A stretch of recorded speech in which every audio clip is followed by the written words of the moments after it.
Chapter 6, Dealing with Indirect Hostility. Dealing with somebody who is angry, upset, or disappointed but unwilling or unable to be direct and honest about it, it is usually confusing and often infuriating. Most of the time, it's unclear why they choose to behave in this way. Their motive and intentions are hidden. If you confront a person when they are behaving in an indirectly hostile way, they will deny responsibility and turn it round on you instead.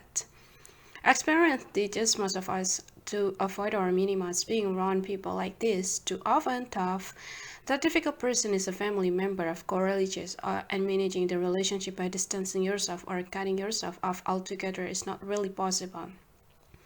If you do have to interact with these people on a regular basis, tolerating their passive aggressive will only encourage the negative behavior to continue and intensify.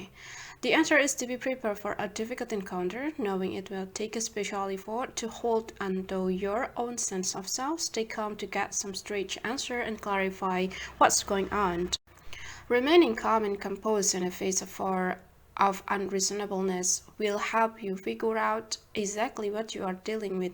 You can then plan a way forward rather than try to change their attitude and behavior. Focus on how well you can manage your own. Let yourself, not the other person, be the one who sets the tone of the relationship. And here we look at how to assertively guide the other person into more constructive actions in 4 different situations. The wrong footer. Carrie works for a small training company. She has been asked by her manager to work with Ben to write and deliver a training course for a new client. The last time Carrie worked with Ben was to deliver training to a group of medical staff. When they were planning that training, Ben was quite negative about Carrie's ideas for the training. He contributed very little himself. Carrie felt it was all left to her. On the training day, Ben didn't keep to the training plan. Instead, he added in a couple of new training activity and forgot to deliver the training in the way that Carrie thought they would agree on. She was thrown off balance. She felt confused and her confidence was undermined. When Carrie tried to talk to Ben about it the next day, he just shrugged and said that on the day he just came up with some idea that he thought would be worth using, that he couldn't see what the problem was. Now she has to work with him again. The difficulty. It can be incredibly frustrating when you think someone has agreed to a plan of actions only to discover that you have been wrong-footed. The other person has deliberately done something you didn't expect that has put you in a difficult situation. They are behaving in a seemingly harmless way, but their insidious, underhand ways take you by surprise in one way or another, put you at a disadvantage. Whether it's a colleague, a friend, or family member, a tradespersons, a builder, plumber, gardener, if you confront the wrong footer about their unpredictable behavior, they will probably make excuses such as I changed my mind or claim I did tell you, you didn't ask me, or I didn't agree to do that. This type of sabotage can undermine you and make it appear that it's you who does not know what they are doing. You are left feeling confused and frustrated. Is it you? It could be. When someone else does something that takes you by surprise and puts you in an embarrassing or difficult situation, it could be because you didn't give them an opportunity to express what they did or didn't want. Maybe they did try to say something, but they were not really listening. Perhaps you didn't confirm that they were happy with the plan of action and simply assumed that they had committed to it. Your aim to enable the other person to be clear and honest about what they do and do not want, and to be clear about what you have both agreed to, and then get them to commit to it. What to do and say. If you have just been wrong-footed, if someone has just taken you by surprise and put you in a difficult situation, you may be wondering just how to respond. You may feel the urge to strike back and vent your frustration or even become passive-aggressive yourself.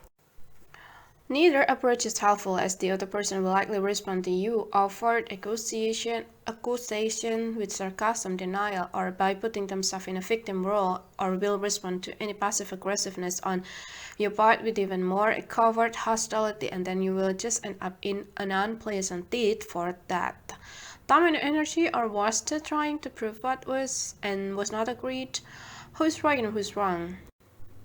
If you do choose to confront the other person, avoid making accusation and statement that begin with the word you, because these are more likely to trigger defensiveness. Instead, use sentence that begin with I followed by fact. For example, I was surprised that, or I was disappointed when, or I felt confused when, rather than getting into a confrontation. Reflect on what you have learned from the experience and resolve to handle things differently next time. You can minimize the possibility of someone undermining you by taking the following step. 1. Use active listening to find out what the other person would like to do or not do. Ask the other person for their ideas. Ask open questions such as, what would you like to happen? Even if they only have a vague idea, it's a starting point, something to discuss and build on. In the case of Carrie and Ben did actually offer a couple of ideas, but Carrie was not listening. When you are discussing something with someone, ask yourself, am I giving the other person every opportunity to give their opinion? Often, a person will wrong foot you because they didn't feel they had a voice, or they think that they are not being listened to. You can, thus, help them assert themselves to be honest and direct about what they do or do not want. If the other person is unsure or appears reluctant to express their ideas, offer some suggestion and ask what they think about their idea. Which ideas do they think may or may not work? What do they think would happen? To try to draw them out with the open-ended questions. You can also offer them the choice to do nothing. Assume they don't want to do something but struggle to be direct about it. Listen and acknowledge their response. Having a let's work together attitude goes a long way to helping the other person to assert themselves and say what they honestly feel. To be prepared to negotiate and compromise. Now that you have helped the other person to assert themselves, you are in a position to respond. You may disagree with their ideas and opinions, still find the common ground for a solution and try to offer an alternative that works for you and benefits the other person as well. Using reflective listening skills, Carrie, for example, should have listened and acknowledge Ben's two ideas, suggested her own, discussed all their ideas, the pros and cons, and then negotiated on what to conclude and what to leave out. 3. Stand your ground. If when you ask the other person what they want to see happen, they are unresponsive or refuse to express an opinion, take a stand and tell them what you are going to do and what you are willing to do to move things forward. Remain flexible. Offer the other person an opportunity to express their thoughts and feelings about what you suggest, but tell them that if they don't respond, you will assume that they are okay with your ideas or plan of actions. 4. Confirm what has been agreed. At the end of a conversation or meeting, confirm what you think has been accepted and agreed about what is going to happen next. If this is a situation at work, you can confirm the agreement in writing in an email. For example, keep a note of fact, issues, agreement, disagreement, timelines, and deadlines. Even with family and friends, you can send a last formal email detailing what you have both agreed and ask the other person to reply to confirm that they are happy with what you are both going to do, but remain flexible. Ask them to include any changes that may have thoughts of since you spoke. 5. Identify consequences. Decide what the consequences will be if the other person goes back on what was agreed and wrong foots you again. It may or may not be appropriate to tell the other person in advance, but if you do, make sure you express your intention in terms of consequences and not threats. Keep everything factual, not emotional. Explaining consequences is one of the most powerful things you can use when dealing with a potential wrong-footer. Calmly articulated consequences lower resistance and compel cooperation. Indirect controlling. Ali is a part of a community group which is raising money to renovate a local community hall. Ali is one of the event team, and they run events such as pop-up restaurant, quizzes, pantomime, and discos. D is responsible for the publicity, and her role is to promote events via social media and to get posters designed, printed, and distributed. Whenever Ellie or one of the event's team emails her with the details of an event they want promoted, D finds a way to resist. She stalls and is obstructive. This email responses to requests usually start with a compliment. She tells them, for example, that they are all doing a great job and are a fab team, but she then goes on to find a way to obstruct the team's requests. Recent pretexts have begun with, "That's a great idea. It would be a brilliant tough if blah blah blah." And top idea, all the problem is, and first thing first, you lot are awesome, but it will be difficult to, and a fabulous idea. We just need to wait a bit in order to. They then give a reason, or rather an excuse, to justify a different course of actions. She stalls and delays actions. Publicity is not forthcoming or is late, and the rest of the event team often end up doing a last-minute panic job themselves. Recently, the events team organized a Mexican night as short notice. When Ali emailed T asking for the event to be promoted, T's response was, "It's a shame to have such a short lead in time to work with, and I hope we can come up with a workable solution." Alice finds this approach patronizing, condescending, and very frustrating. The difficulty: it's not easy to get to grips with a person like D. She is controlling without appearing to be, and D privately thinks that the event team is a bunch of amateurs. She thinks she could do better but does not have the time to do the publicity and organize event. When someone behaves in this way, rather than be direct and honest about what they think, they use pretexts, dishonest excuses to conceal the true purpose or rationale behind their action and words. Typically, they give mixed messages and are unclear about what they really mean. Is it you? You may feel that it is. You may feel confused and frustrated and wonder whether you are overreacting. If you have to deal with someone like this, it's easy to react by playing the same game, using underhand ways to get back at them, and don't get sucked in. There are constructive ways to deal with this difficult person. Your aim: to take back control of the situation and get what you want. What to do and say: 1. Identify solution and alternative courses of action. Ask yourself these questions. What do I want the other person to do or not do, and what am I prepared to negotiate and compromise on? What will the solution be if the other person refuses to cooperate? Having thought about what exactly you do or do not want of and how far you are preparing to negotiate and compromise, you will need to decide what the solution will be if the other person digs their heels and refuses to cooperate. For example, before she spoke to D, Ellie could have thought through in advance what the solution and way forward would be if D looked like she might try to block Ellie's request. Remember, it's important to think in terms of solution, not threats. Threats raise the emotional temperature and usually lead to more conflict.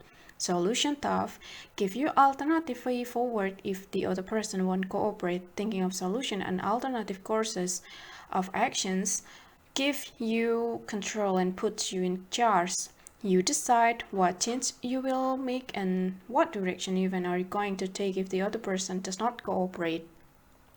Alice has decided that if D won't cooperate, if she cannot commit to organizing the publicity for the Mexican night by a particular date, the events team can organize the design and printing of the poster themselves. Number 2, say what you want and don't want. State what you need. If the other person does not seem to be listening or tries to sidetrack you, stick to your point. Repeat it calmly until you feel that you are being heard. Repeat it calmly until you feel that you are being heard. Do not back down. Defend your request or counterattack. Calmly respond to the other person in a way that both acknowledge you have listened and confirm you are standing firm. For example, Ellie could say, I understand you feel it's short notice and I agree with you. It is short notice, acknowledging what they said. We still need the posters by the end of the next week, Duff. Sticking to what she wants. Number 3, stand your ground or negotiate. Where possible, aim to negotiate to find a solution that works for you and the other person as well. Ask questions to find out what exactly the other person is prepared to do. For example, Ellie said to Dee, okay, I will phone you on Tuesday. If by then you don't think you can get them done by the end of the week, don't worry. We will sort out the poster ourselves. And would you be okay to get to tweet about the event and post it on Facebook? Number 4, what if the other person refuses to cooperate? If the other person still appears to be procrastinating or finding excuses, don't get angry or defensive. Instead, calmly disengage yourself from the conversation. Negative Nat. Sam's brother, Nat, has a negative approach to most things in life and sees himself as being at the mercy of other people's actions. Nat focuses on the downside of every issue. Sam, Nat, and their sister Natalie all live in London. Their mom, Pat, who was without a year ago, lived 100 miles away. She would like to move to London and live closer to her children and grandchildren. Whenever Sam and Natalie discuss it with Nat, he has nothing positive to contribute. He says that their mom won't like living in London, that she won't like living in a flat, that she will expect them to call around all the time and run errands for her and so on. If Sam or Natalie asks, do you want mom to move closer to us and her grandchildren? He responds with, I never said that, but refuses to acknowledge anything positive about their mother moving nearer to them all. The difficulty. Other people can be seen as drains or radiators. Radiators emit warmth and draw you toward them, whereas drains suck the life out of you. Nat is a drain. The difficulty here is to resist being sucked in, to stay positive and take action despite the other person's negativity. A negative person's views are likely to be firmly entrenched, so it's pointless trying to argue. They will find all sorts of reasons to back up their way of interpreting events. Is it you? No. Negative people can get stuck in a pattern of negative way of thinking and behaving, focusing on the negative and ignoring the positive aspect of a situation. It's a habit they have developed. It's their default way of thinking, and it's not surprising if you feel exasperated or drained by their negative attitude. Your aim to acknowledge their way of seeing things, to avoid disagreeing with them, and instead to focus on the positive aspect of the situation. What to do and say. 1. Have positive expectations. It's easy to have negative expectation of a negative person, but it will come out in your verbal and non-verbal communication, and this can just fit into the other person's negativity. Try coming at them with a positive mindset you wish they had. It's not easy to talk naysayers out of their misery. They are usually resistant to thinking differently, and the best you can aim for is to understand their perspective without endorsing it.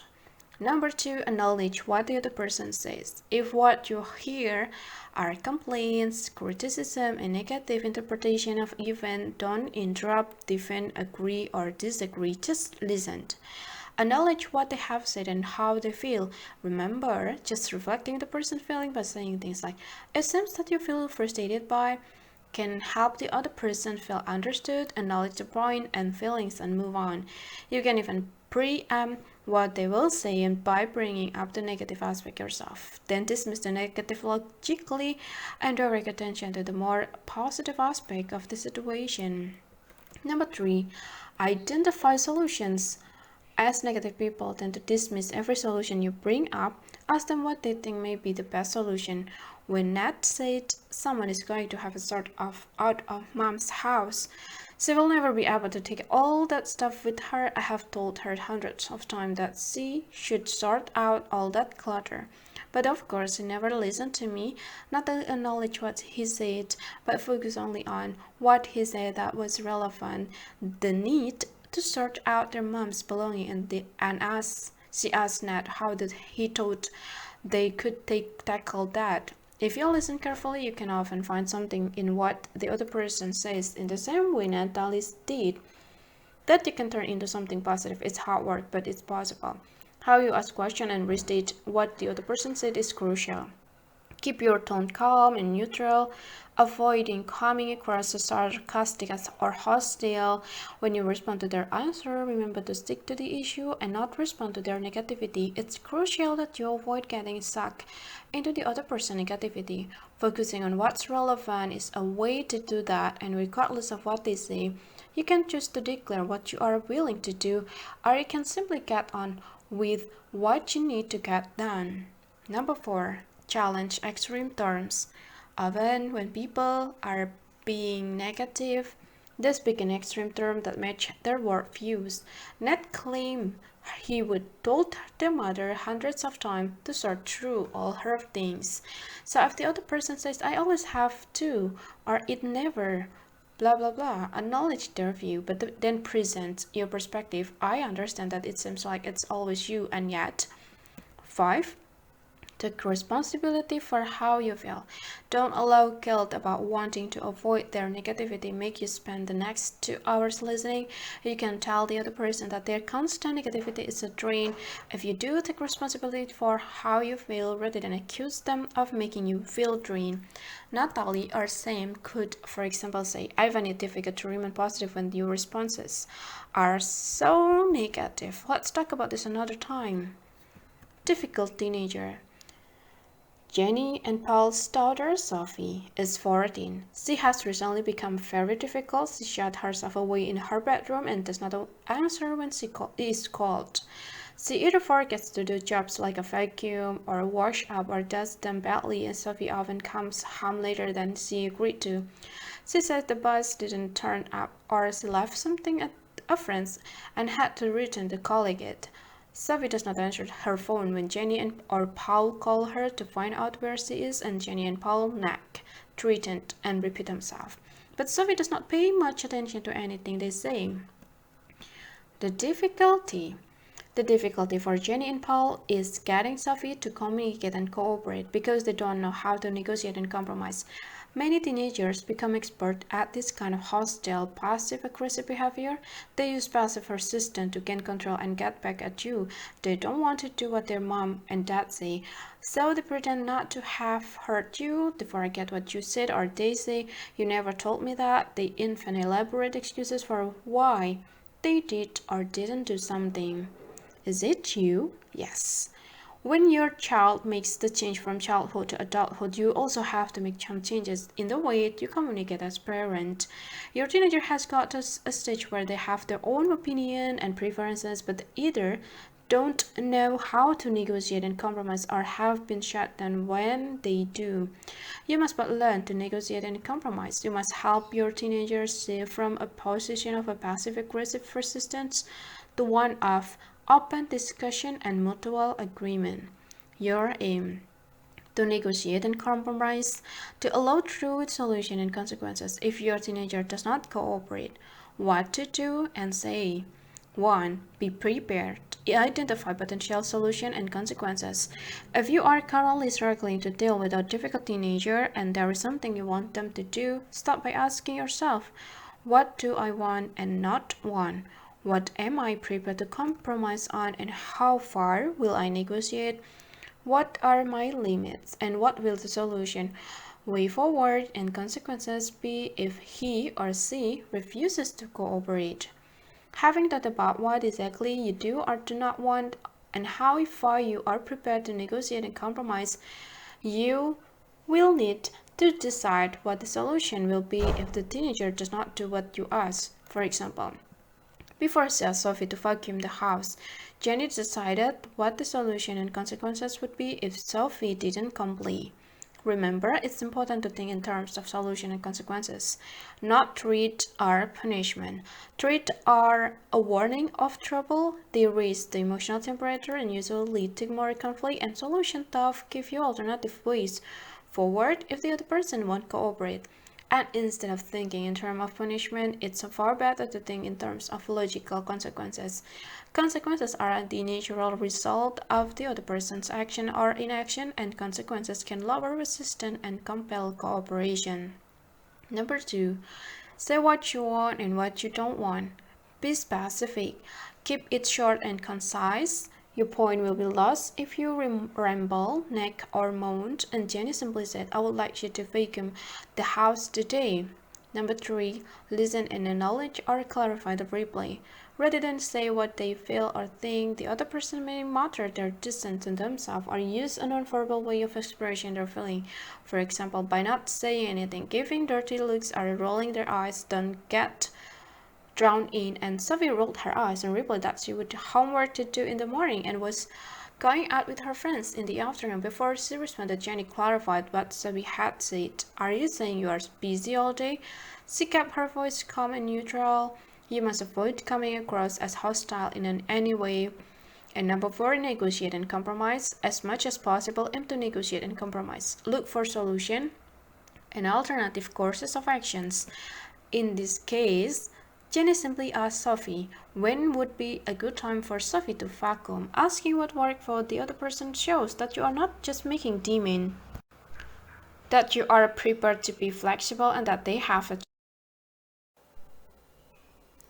Sophie's reply to Jenny's question was tomorrow. Instead of insisting that Sophie complete and do the vacuuming today, Jenny compromised and negotiated. She said, okay, tomorrow is fine with me, but I would like it done in the morning.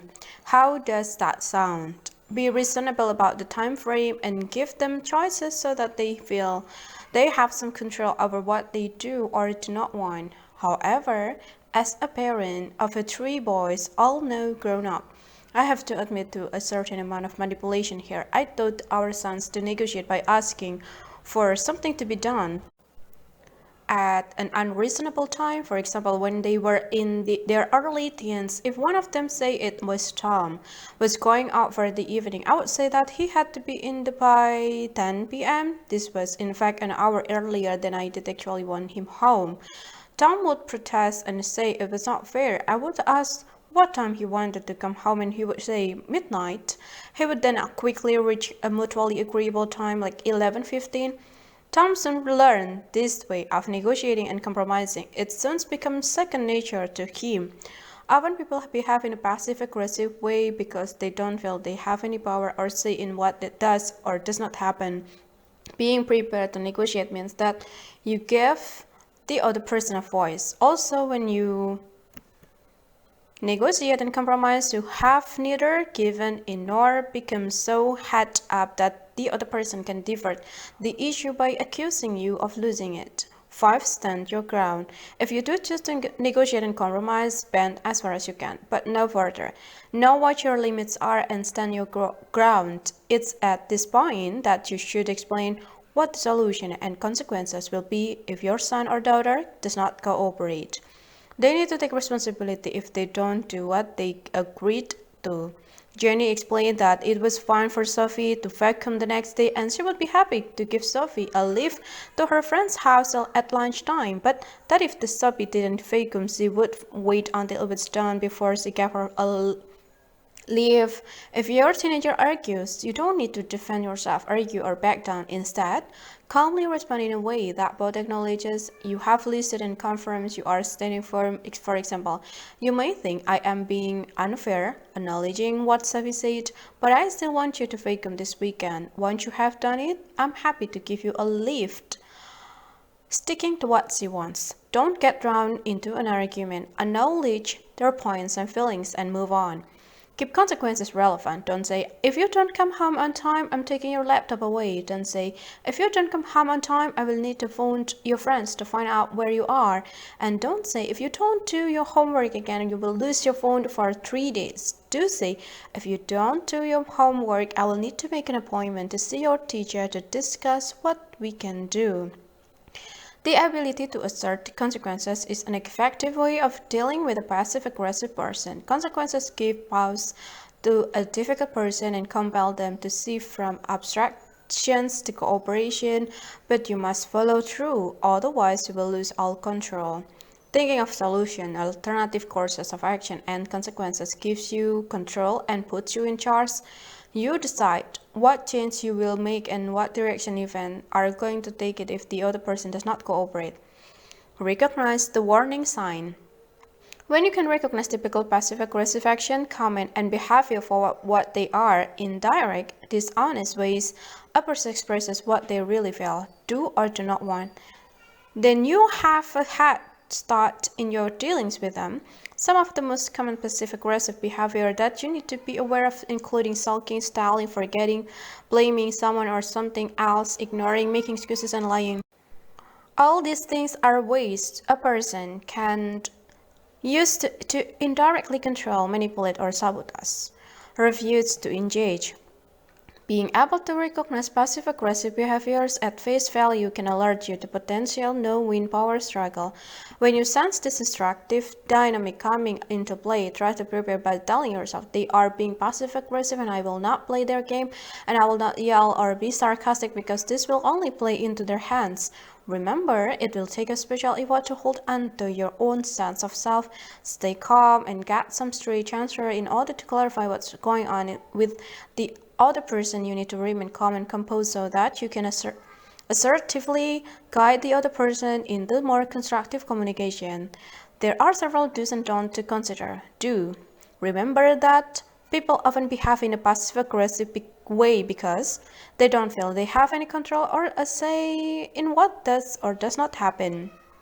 Assume the other person does or does not want to do something but struggles to say so, and give them a voice, enable them to assert themselves, to be honest and direct about how they feel and what they do or do not want, and ask the other person for their ideas. Ask open questions such as, what would you like to happen? Ask them what they think would be the best solution. Offer suggestion and ask for their opinion. Compromise.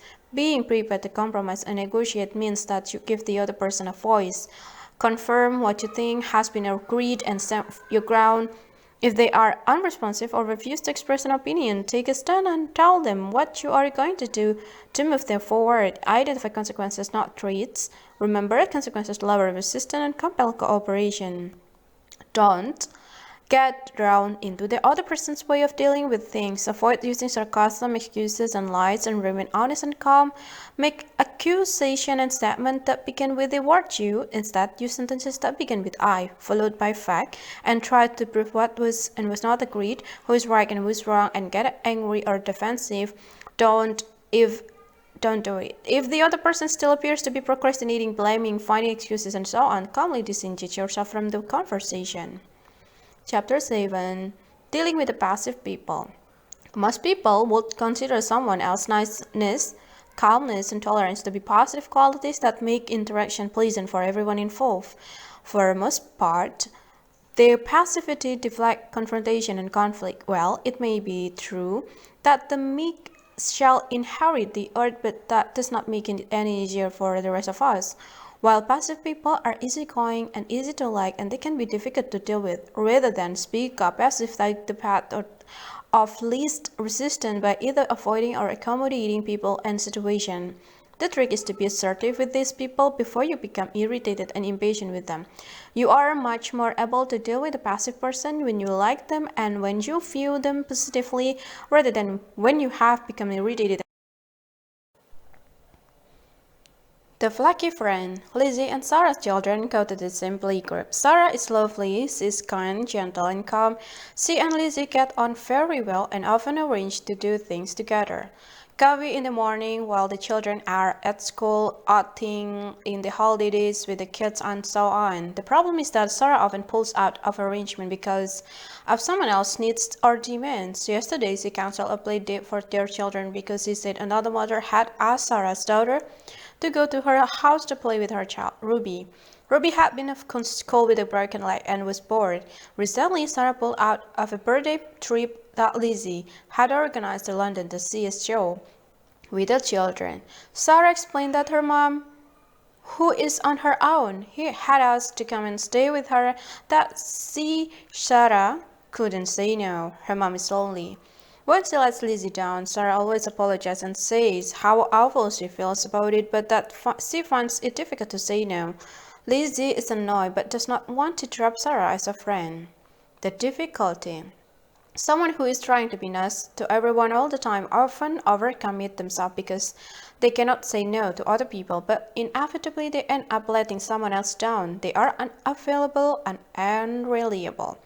There are times when you will invite someone out and they will say yes at the time of being asked, and whether they intend to come and then change their mind or find it difficult to say no directly at the time being asked is not easy to tell. It could be that they are indecisive, they don't really want to go but don't want to hurt your feeling, or they cannot say no to other demands that come up. The question is where you draw the line, when is flakiness within a normal range and just irritating, and when does it become annoying and disrespectful? There is no clear answer to that. It's something you have to judge for yourself.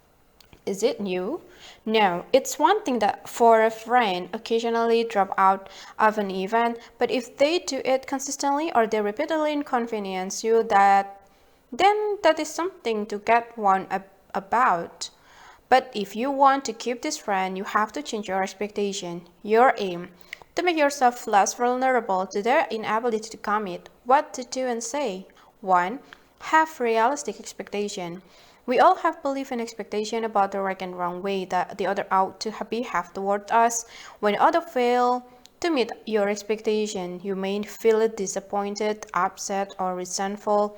You might expect your friends, for example, or maybe your partner, to be reliable and commit to arrangement. However, if you think things cannot be right unless people meet your expectation, then too often you are going to feel disappointed, upset, or angry. Your expectations need to be realistic. They should be based on what is a real or practical way for a particular person to behave. Once you accept that your expectations are not realistic, you are in a position to do something to free yourself from being dominated by them.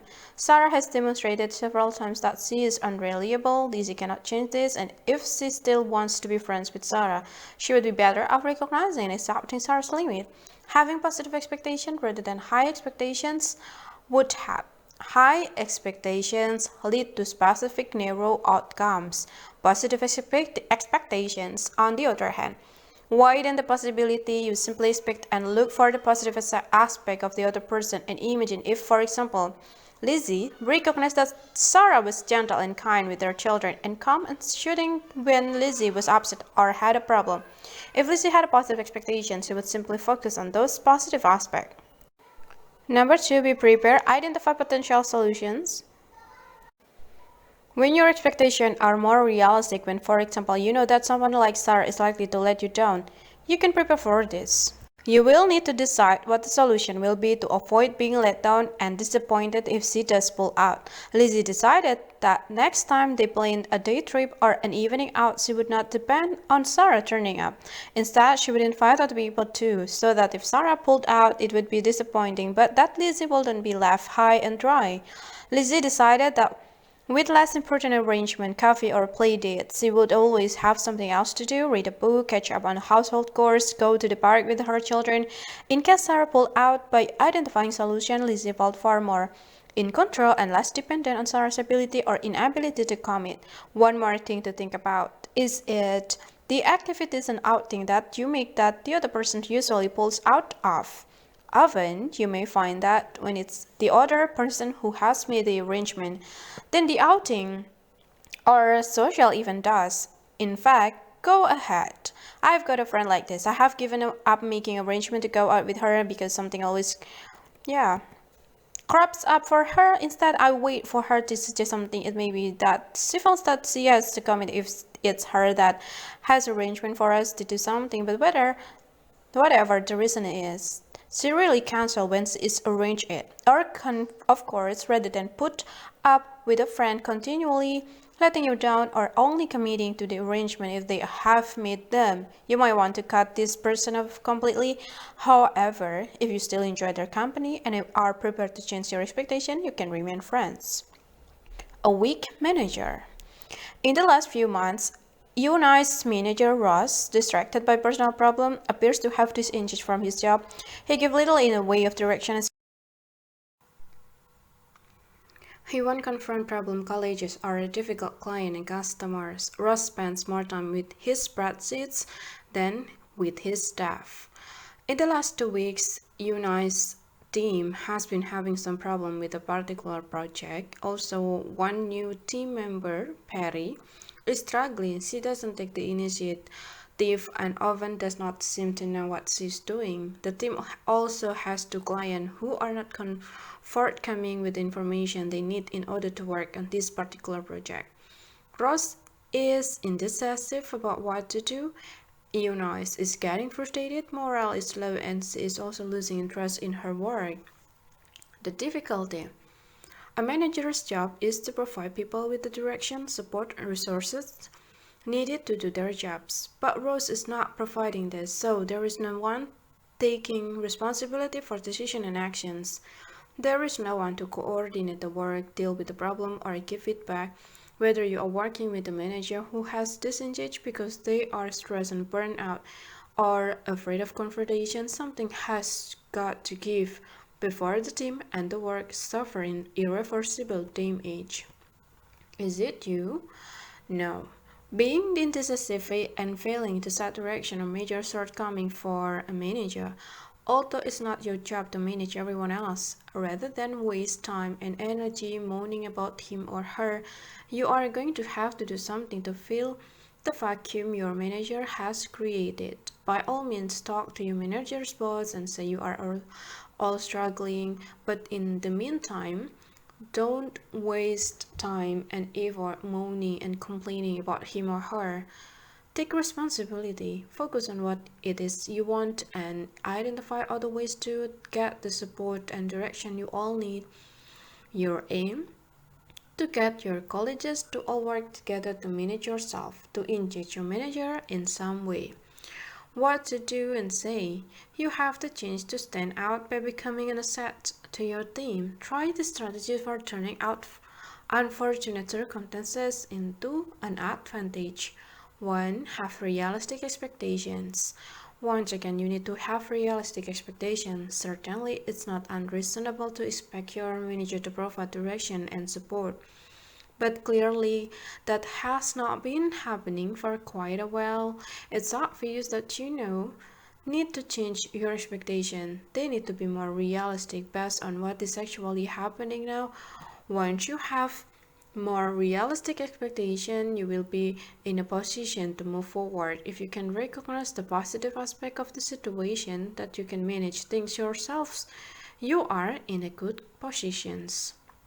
Number 2, identify each problem or issue and decide what you need or want.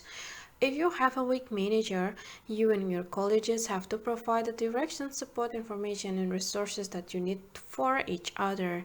So, in order to start moving things forward, clearly identify what the problem with the work or project are for Eunice and her team. One of the problems is that Perry avoids taking the initiative and does not appear to know what she is doing. What Eunice needs is for Perry to up her skills and be more confident. Number 3, find solutions. Having identified a problem and thought about what exactly you need or want, you can decide what options there are for a solution. Eunice thought through what the options were and discussed it with a couple of colleagues. They came up with a solution to get someone to act as a mentor for Perry. Number 4, use your communication skills. Just because he or she has this injury, there is no need to cut out your manager completely. Keep lines of communications open and keep your manager informed. Eunice presented the options for dealing with Barry. She said, "We are having problem. I have talked with Jim and Ross and here is what we think might help. What do you think?" Ask open questions. Give him or her ideas. Follow your suggestion with asking, "How does that sound to you? Will that be okay with you if I or we go ahead?" Give them the opportunity to provide feedback or direction and ask if there is anything else you think you should consider, anything they would like you to include.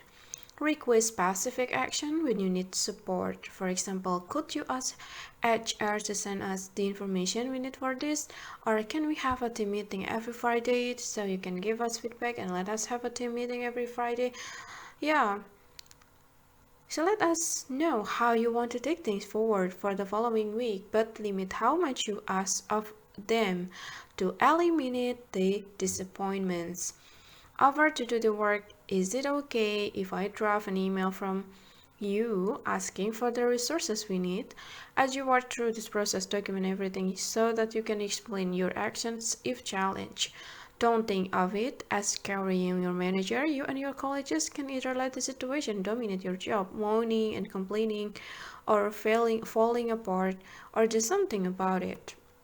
This will reflect well on your management skill as well as help you develop good working relationship with your colleagues. It's a win-win situations. The needy friend. Ray and Olivia are housemates at university. Since Olivia split up from her boyfriend 6 months ago, she has lost a lot of confidence. Olivia does not see her friends or go out as often as she used to, but when she does, she lets Ray make the arrangement, deferring to whatever Ray suggests, saying things like, I don't mind, it's up to you. Before they go out, Olivia always asks what Ray thinks she should wear, and once they are out at the pub or parties, Olivia sticks by Ray's side for the evening. Ray likes Olivia, but she is finding it difficult to deal with Olivia's apathy and indecisions. In fact, she is finding Olivia clingy and needy. The difficulty. When someone is going through a difficult period in their life, it's understandable that they feel unsure and may want to be around you more. The difficulty is to balance being understanding and supportive with making sure the other person does not become too dependent on you. Is it you? No. But you do need to know when to draw the line and be able to say no without feeling guilty to someone who is starting to cling to you and become needy. Your aim to find a balance. What to do and say. 1. Set limits and stick to them. When you support someone with doing things like making social arrangements, restoring, and just being there for someone like Olivia, you are being a good friend. Although it's important to do this for the short term, in the long run, it can create a dependent relationship. Your friend's well-being will become dependent on you. You need to set some limits. Setting limits is not always easy, but it helps stop you being entangled in the other person's worries. Limits also give you the ability to step back and think about how best you can help someone else to manage their anxiety. Number 2, decide what you do and don't want. In each situation, think about your own needs and what does and does not work for you. For example, Ray decided that she didn't want Olivia's social life to resolve exclusively around her. Ray wanted Olivia to go out with her other friends. Number 3, identify a solution. Once you have decided what you do and don't want, rather than resent the fact that it's not happening, you need to decide what your options are for a solution and take actions. Thinking of solutions and alternative courses of action gives you control and puts you in charge. You decide what changes you will make and what direction events are going to take. Ray decided to ask Olivia's other friends to invite Ray to do things with them.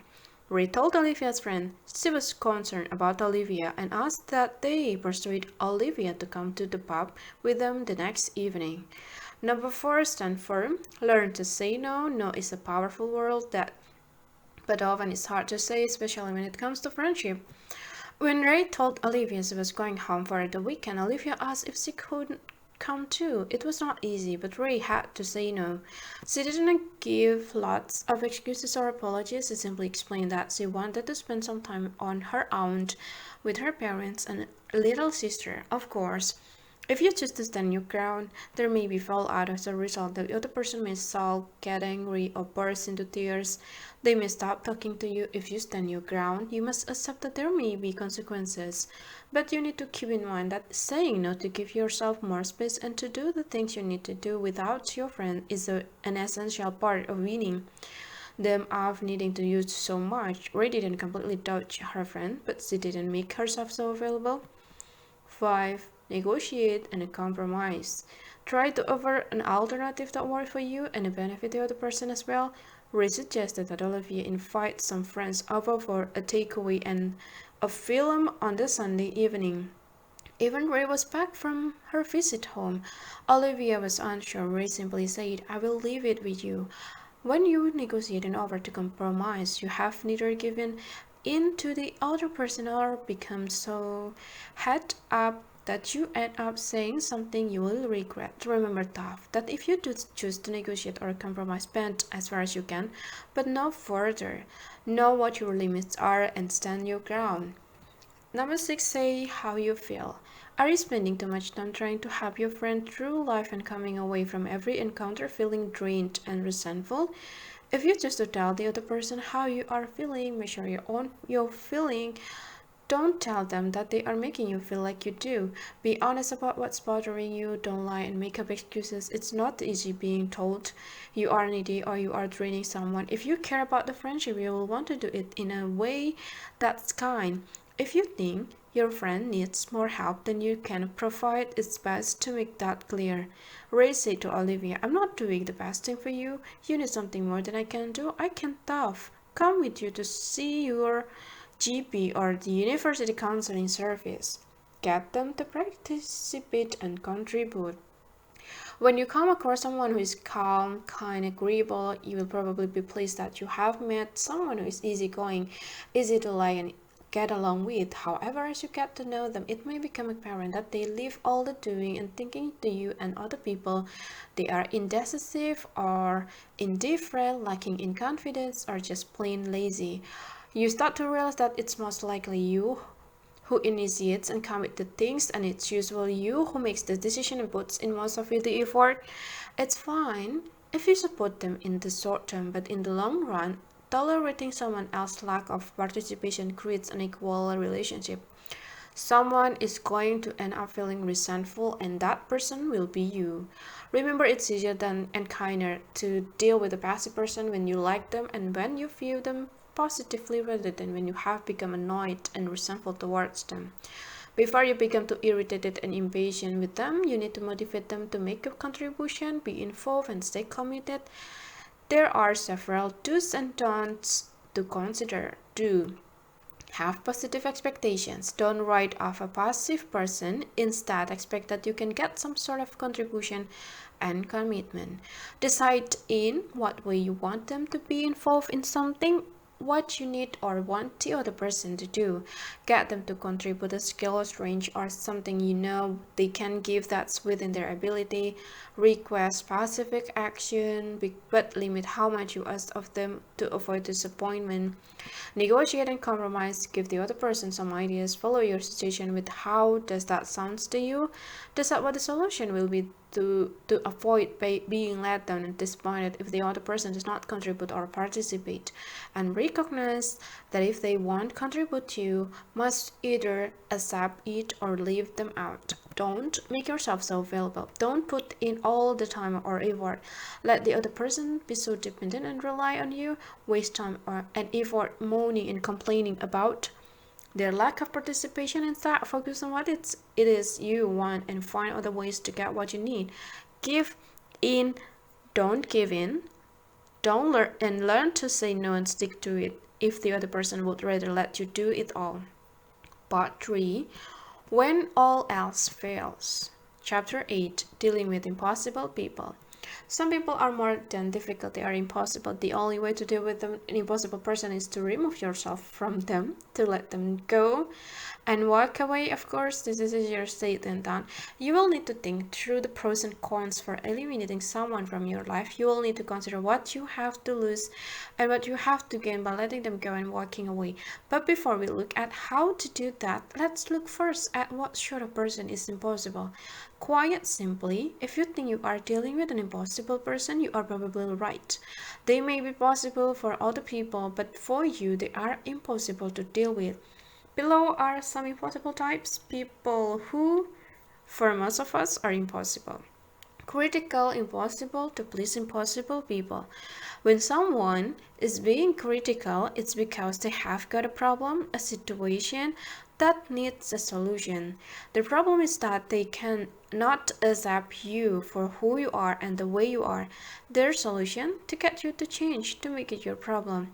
They want you to adopt their value, believe in ways of doing things. They never hesitate to let you know in totally inappropriate ways that you just don't measure up. They are impossible to please. Whatever you do, it will never be good enough. They will always insist that you could do better. It could be a parent or in-law, a sibling, your adult son or daughter, a friend, a colleague or manager. Whoever it is, they respond with criticism and judgment instead of pleasure or approval. Whatever you do, they respond with criticism and judgment. When you make a mistake, they often label you in an unfair way, saying you are clumsy or not very clever, heartless, selfish, lacking ambition, and so on. Their criticism and judgment can seriously undermine your self-confidence. You may start to believe there is something wrong with you and internalize their critical voice inside your head.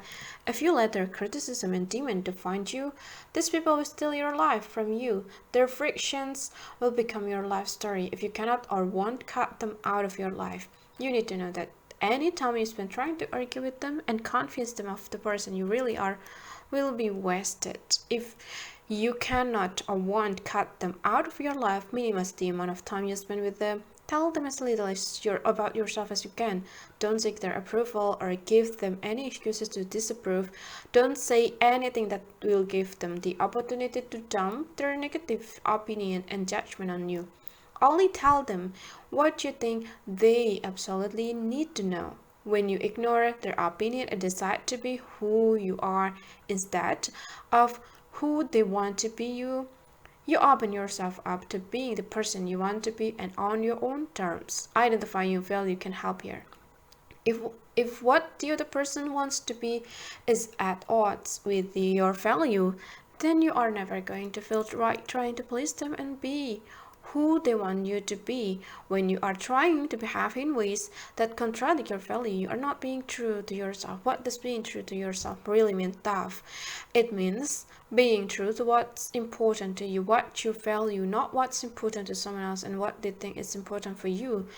Being true to yourself means following what you believe over what other people want you to do or be, and there is more to you than what the critical, impossible to please person is. So keep in mind that what you are capable of is not the result of what they think. Look beyond their judgment and limiting criticism and find the courage to be yourself. Your real value is in who you are, not who you are not.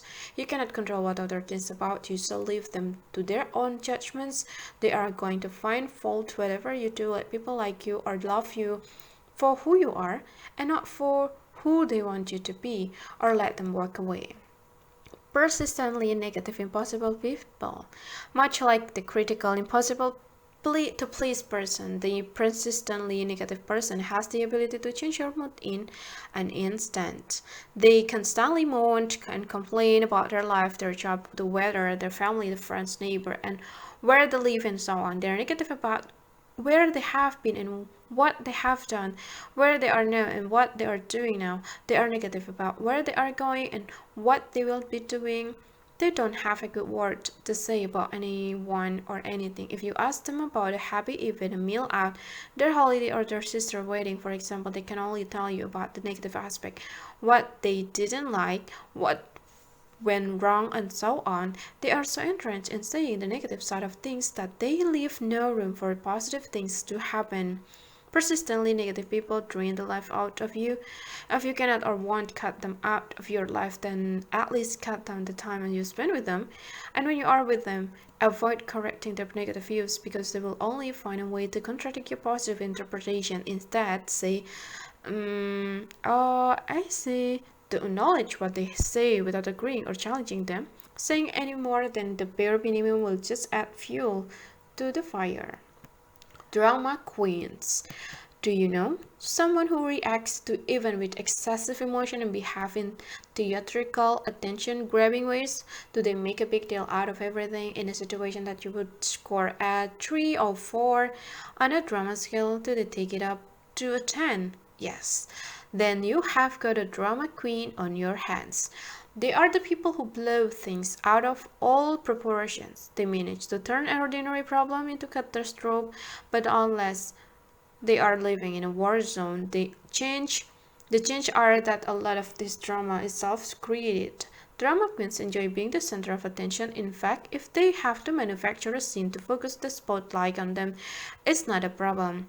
A drama queen could be the friend you are at the coffee shop with who does not get the right coffee and is rude, obnoxious to the person serving him. He may even drag the other customer into the situation, or it could be the person who blows every argument with her partner or colleague out of all proportion and then spends ages telling you about it, exaggerating every detail. Drama queens are often expert at seeing themselves as the victim as badly wrong and as deserving a lot better than what they are getting. They have no sense of proportion. Small things like wine being spilled on their shoes, or someone inadvertently ignoring them, are viewed as disaster. There are no minor mishaps in the drama queen's world. It's always about them. They have little time to hear about what's happening in your life, and when they do, they either turn it into a drama or they top it with an even more dramatic story of their own. They will cast you into their dramas, and if you take a side of you will simply add more drama to the whole situation. You will find yourself being sucked into their life of conflict and opposition. If you cannot or want, cut them out of your life, minimize the amount of time you spend with them, and when you do spend time listening to their dramas, just reflect the listening skills, don't offer your opinions, don't get involved in their drama, stay out of it. Simply acknowledge what they say with an oh I see. Again, once again, saying any more than the bare minimum will just add fuel to the fire. Self-centered, impossible people. Yeah, closely related to the drama queen are their quieter, self-centered cousins. They don't particularly dramatize or exaggerate, but they do routinely prioritize talking about their own feelings, situation, needs over and above yours. If you try to talk about your something to do with yourself, they steer the conversation back to themselves, their job, their health, partner, kids, work, social life. They are not interested in your thoughts and feelings. We're not talking here about people who are interested only in themselves some of the time. We are talking about people who are only concerned with talking about themselves all the time. They are so self-centered and they are also self-absorbed that there is absolutely no room for you. What stronger message do you need? There is no room for you? Leave right now. Bullies. If someone is persistently badgering, dominating, or intimidating you, you are being bullied. If someone is continually cursing and threatening you, criticizing, or humiliating you, tyrannizing you, or making abusive remark and insulting you, you are being bullied. Bullying can occur to your face or behind your back. Direct overt bullying is obvious and aggressive. Indirect bullying is more underhand and less detectable. A bullying can happen face-to-face, by phone, text, or social media. Bully seems to know exactly how to get at you. Sometimes you may wonder whether they actually enjoy causing so much distress. You are right, they probably do enjoy it. How come? Well, for most of us, when we see someone else is upset or in pain, we feel sympathy for the other person. We recognize the other person is hurt or upset and we feel compassion for them. However, bullies don't interpret other people's painful emotion as a bad thing. Not only do they not care, they actually like it. If you are being bullied, you may well feel very upset, anxious, frightened, ashamed, or embraced. You may feel angry and frustrated. You must not try to please, specify, or ingratiate yourself with them, but you must do something. The bully will not go away. Staying silent and telling no one will only isolate you while at the same time empowering the bully, so you must get help and support. If you feel there is no one to talk to you, don't suffer in silence. There is help out there. There are organizations that specialize in supporting anyone who is being bullied. Do visit any of these websites for support and information. www.bullying.co.uk, www.gov.uk, www.nspcc.org.uk, www.childline.org, If you are being bullied, you will probably be feeling that there's no respite and no release from stress that they are causing you. Unfortunately, bullies are compulsive in their behavior. Once they start on their target, they won't let go. The answer: leave. Leave the job, the relationship, or the social media account. Walking away is the best thing to do. For in doing so, you regain control. You take away the opportunity for the bully to behave like this towards you. Bullies are clever, but you can be clever too. You do have a choice about how to respond. Simply ask yourself what's most important. Is it that you don't want to let the bully win? Is that the most important issue? Rather than think in terms of one of you winning or losing, is not it better to think about giving yourself a seven saint? Sure, it can be difficult to walk away from a job or relationship, but know this: the energy that's draining out of you as a result of being bullied can, if you are being bullied at work, for example, be used to get a new job, or if you are being bullied in a relationship or by a housemate or a neighbor, that energy can be used to find somewhere else to live. And if you are being bullied by email, phone, or via social media, close the account. You can always get a new one. Being bullied and trying to manage being bullied is highly stressful. You have little or no control. Sure, you may have to walk away from a good job and financial stability, but focus on the positive. You have left the bully behind. Once you leave the bully, you can put your energy into finding a new job or somewhere to live instead of spending your energy trying to please, pacify, or avoid the bully. And if you don't want to think in terms of who is won and who is lost, know that if you take control and walk away, you have won. You can manage to find a new job or somewhere else to live. What you cannot manage is the bully, and so refuse to allow your life to be wrecked and get out. Is it you? All the impossible types described here, the bullies, the drama queen, and so on, are just a few examples of impossible people. No doubt you can think of someone who is impossible in other ways. Whoever they are, they all have one thing in common. You never look forward to seeing them to one extent or another. The thought of spending any time with these people makes your heart sing. It's not you, it's them. Or is it? Is there any way that it could be you? It may be that you are actually enabling someone else's impossible behavior in physiology and counseling. The word enabling is used to describe a situation when where one person responds, often with a good intention, to another in a way that perpetuates and even exacerbates another person's often destructive behavior. The enabler may do this by rescuing them from their self-imposed predicament, for example, with their teenager who always loses their phone. The parent buys them a new one each time, or the husband who loses his job again, and his wife does overtime or takes on a second job to compensate. When you enable someone else's behavior, you take responsibility or make accommodation for the other person's harmful conduct. You may bear their negative consequences for them, with the result that the person does not have to, and so is unaware of the harm they do and need to change. With the impossible people we're looking at here, a critical parent or partner, for example, if you are constantly striving to meet their expectation and seek their approval, you are enabling their critical behavior. And if you try to oppose or appease a bully, you are enabling them to by creating conditions that allow the bully to continue their behavior. By opposing and challenging them, they increase their hostility. By trying to pacify them, you will only be increasing their ability to humiliate you. Although you are not to blame for their behavior, you are responding in such a way that you are supporting their behaviors.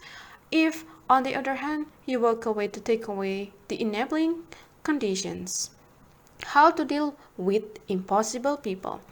Impossible people are called impossible for a reason. If you try to talk to them about their impossible behavior, the chances are that you will end up being blamed for everything. You are the impossible person, and it's unbelievable that you think it's them.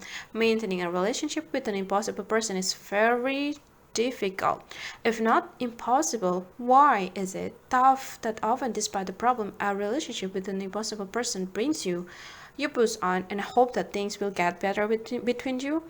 There are several reasons why you may find it hard to let them go and walk away. Perhaps you are scared of change and cannot see an alternative way forward. Often it's difficult to walk away from an impossible person. If it could mean a big change in your life, it may be that cutting them out of your life would mean leaving your job or where you live and You worry that you will never get another job. Another reason you may find it hard to cut someone out of your life is that you don't want to admit to yourself or others that you were wrong to have put up with an impossible person for so long.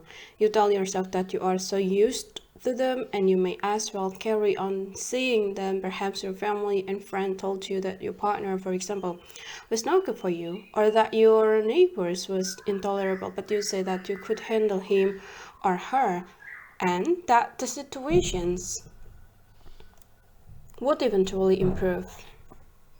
Maybe you are thinking about sunk cost, the time, effort, and love you have put into the relationship or the situation, but sunk cost can fool you into sticking with something you would be better off ending. You continue to put more time, effort, or money into someone or something, even though it's plainly not doing you any good. Perhaps you are finding it difficult to walk away from someone because you don't want to end up feeling guilty or for cutting them out of your life. You don't want to feel that you have wrong and the other person being scared of change, not wanting to admit a mistake and wanting to avoid feeling guilty are all obstacles in the way of walking away from an impossible person.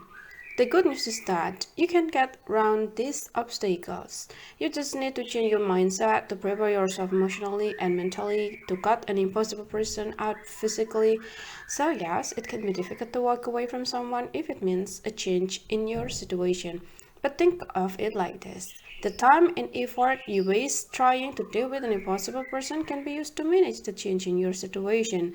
And if you feel that it may well have been a mistake to be around an impossible person for so long, but you struggle to face up to that, just tell yourself that you did well at the same time.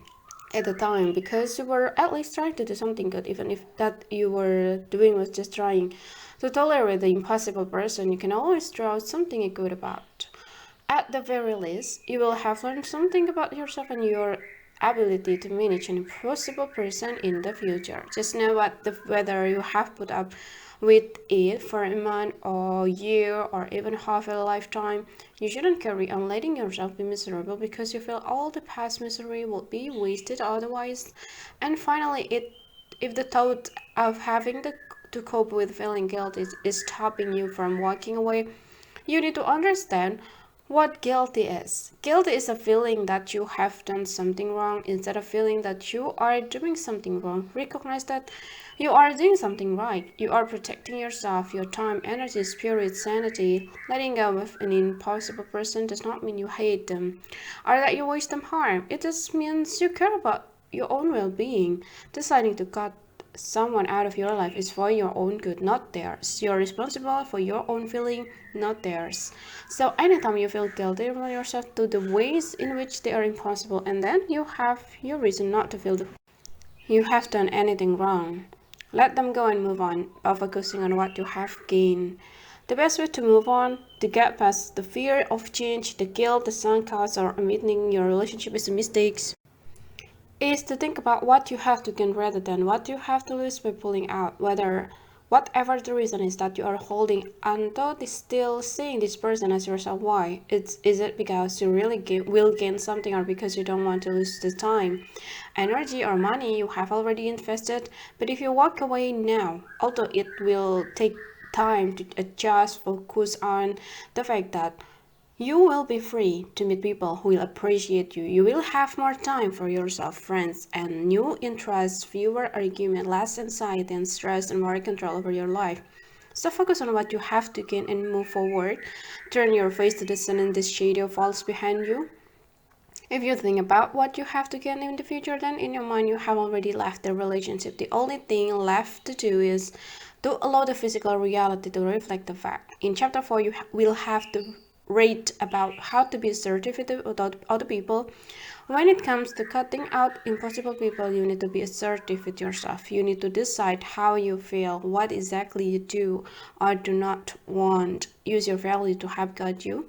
The impossible person is not going to change and they are unlikely to go away. So you will need to identify the solution, which is for you walk away and stand for focusing on what you have to gain by cutting out the impossible person will help you with this.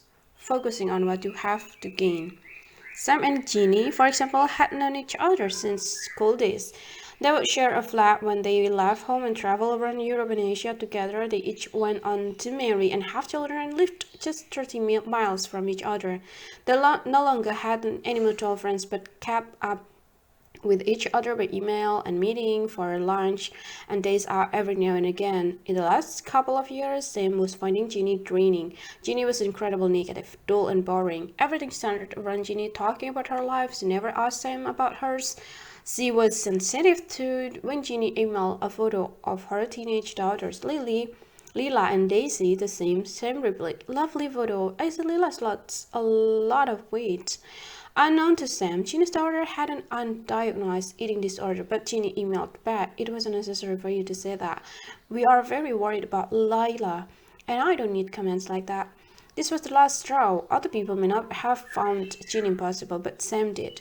But then she thought about this story they shared up and how guilty she would feel if she didn't see Ginny anymore. She talked to her partner, Nat.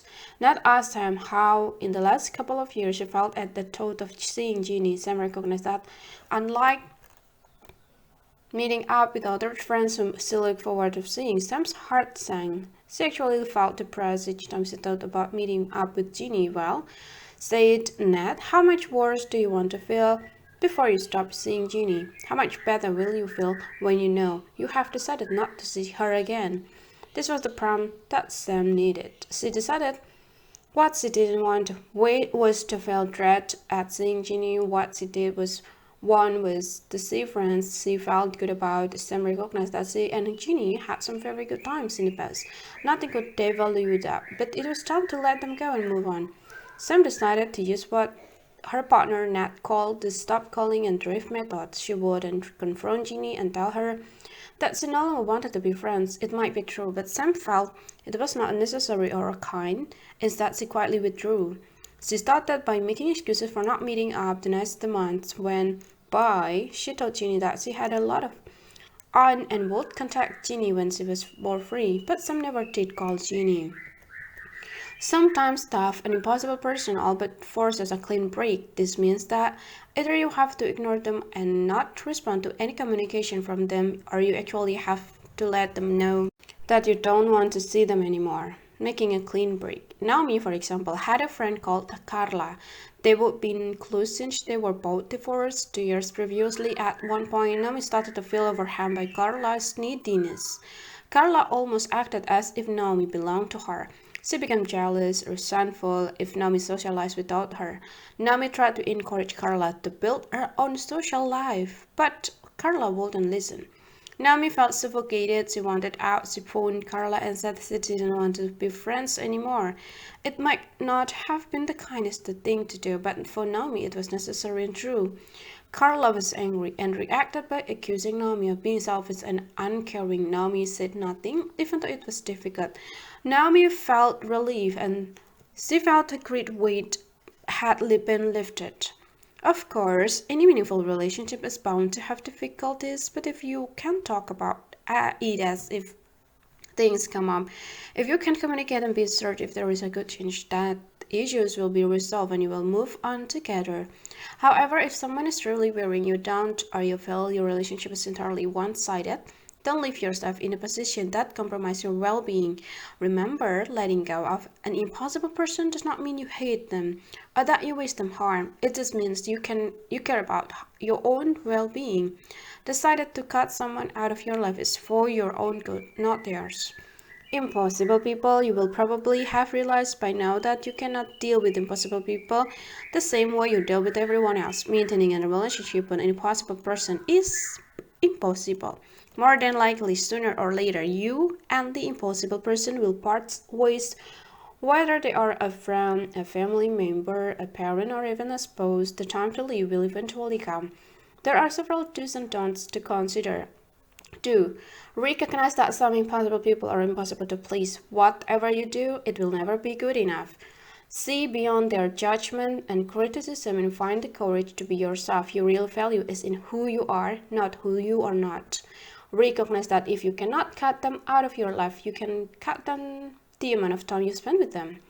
Know that if you do spend time with them, you should avoid correcting their views and opinion. Instead, say, oh yeah, I see. Acknowledge what they say without agreeing with or challenging them. Let them go and move on by focusing on what you have to gain. More time for yourself, new interests, fewer arguments, less anxiety and stress, more time for other and less difficult people. Remember that walking away is the best thing to do, for in doing so you can regain control. You take away the opportunity for someone to be impossible to you. Don't compromise your value and who you are. Don't enable the other person's impossible behavior. Don't take responsibility or make accommodation for them. Don't give them information and they can use against you. Don't say anything that will give them the opportunity to dump their negative opinion and judgment on you, and don't strive to meet their expectation, seek their approval, or give them any excuses to disapprove. Don't try to control what they think about you. Leave them to their own judgment. They are going to find fault in whatever you do. Don't put up with them and carry on being miserable just because you have already put up with them for a month, a year, or even half a lifetime. Don't dwell on what you have to lose by cutting them out. Focus on what you have to gain. Don't think letting go means you hate them or wish them harm. But remember, cutting someone out of your life is for your own good, not theirs. And don't think in terms of one of you winning or losing. Instead, thinking about keeping yourself safe and sane. Conclusion: positive people. Having read this book or listening to this audiobook, you will be clearer about what makes for difficult and impossible people. You will know that they are the ones who bring you down with their negativity, criticism, or anger. They are often self-centered and uncooperative. They are irritating, frustrating, and often infuriating. You will know ways to identify their motive and true intention. You will have to learn ways to deal with other people calmly, directly, and honestly, using assertiveness skills and technique. You will have strategy to stand up to others and feel more confident and about knowing when you walk away. If you do choose to spend less time with difficult and impossible people or cut them out completely, you will have more room and more time for positive people in your life. People who you feel good being around, people who you can be yourself with. It's not difficult to spot positive people. Think about people in your life and ask yourself these questions.